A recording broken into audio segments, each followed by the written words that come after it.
Ymhen ychydig wythnosau, bydd y criw yma yn symud i'r ysgol uwchradd.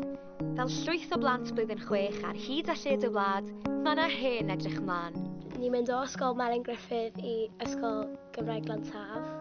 Fi'n eitha gyffrous a fi bach yn nerfus yr un pryd. Fi'n gyffrous iawn i symud lan i Glantaf gyda ffrindiau fi a hefyd adio at y criw yna gyda ffrindiau hollol newydd.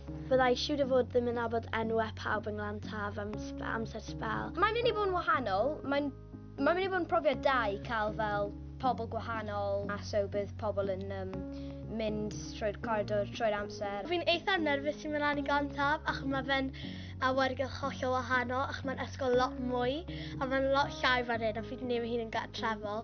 Ond wedyn fi'n gyffrous iawn achos fi'n gallu mynd i siopa am gysgu ysgol newydd. Ydy, mae symud i'r ysgol uwchradd yn brofiad cyffrous iawn, ond cofiwch ei bod hi'n hollol normal i deimlo ychydig yn nerfus. Dyma rhai o dips Dolly o Aberystwyth sy'n barod yn yr ysgol uwchradd. Cofiwch, bysau pawb yn teimlo'r un peth ar dechrau ysgol. Byddwn nhw'n teimlo'n ofnus iawn, ond yn gyffrous hefyd. Ond cofiwch, byddwch eich hunain. O brynu dillad ysgol gwahanol i ddysgu pynciau newydd, oes, mae yna ddigon o bethau i edrych ymlaen atyn nhw, a'r pedwar yma yn barod am y cam nesaf.